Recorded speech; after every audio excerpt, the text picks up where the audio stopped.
కారణం ఎవరు దాన్ని నిర్ధారిస్తే దానికి విధించాల్సిన శిక్ష ఏంది ఈ సభలో చర్చించుకొని ఈ సభ ద్వారా ఒక మంచి సాంప్రదాయానికి తెరదీద్దామనేదే మా ఆలోచన।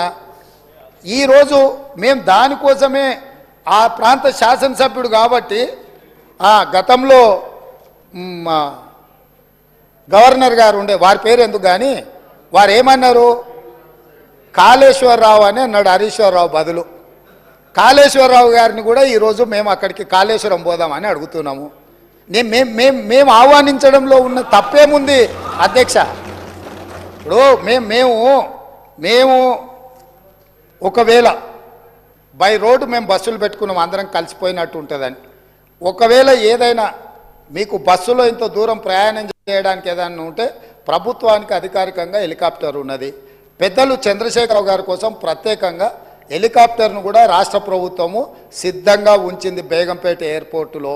కాబట్టి దయచేసి దీన్ని వివాదాలకు తావియకుండా మనందరం ఒక్క మాట మీద ఉండి కూలిపోయిన మేడిగడ్డ గురించి పేలిపోయిన వాళ్ళు కూలిపోయింది సార్, వారు ప్రశాంత్ రెడ్డి గారు ఆర్ఎండ్బి మినిస్టరు, వారు ఇట్లా మాట్లాడుడేంది?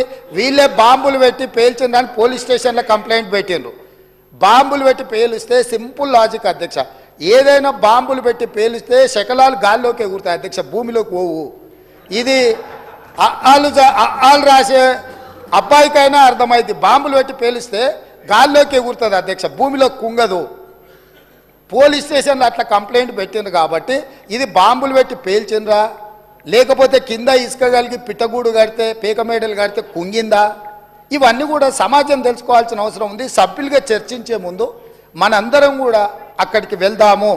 కాబట్టి దయచేసి సభాపక్ష నాయకుడిగా ప్రధాన ప్రతిపక్ష నాయకుడు శ్రీ చంద్రశేఖరరావు గారిని, అదేవిధంగా మాజీ సాగునీటి పారుదల ఆర్థిక శాఖ, ఎందుకంటే అన్ని నిధులు విడుదల చేసింది వారే కాబట్టి హరీష్ రావు గారిని, మా పెద్దలు కడెం శ్రీహర్ గారికి ఈ తెలంగాణ సమాజం పట్ల ఈ సమస్యల పట్ల సాగునీటి ప్రాజెక్టుల పట్ల వారికి ఒక అవగాహన ఉన్నది, వారిలాంటి వాళ్ళు చూసి విశ్లేషించి చెప్తే మేము కూడా కొంత నేర్చుకుంటాం। ఎందుకంటే అన్నీ మాకు తెలుసని మేము అనుకోం, మేమేం అపర మేధావులం కాదు, ఏదైనా మాకు తెలియంది ఉంటే అడిగి తెలుసుకుంటాం।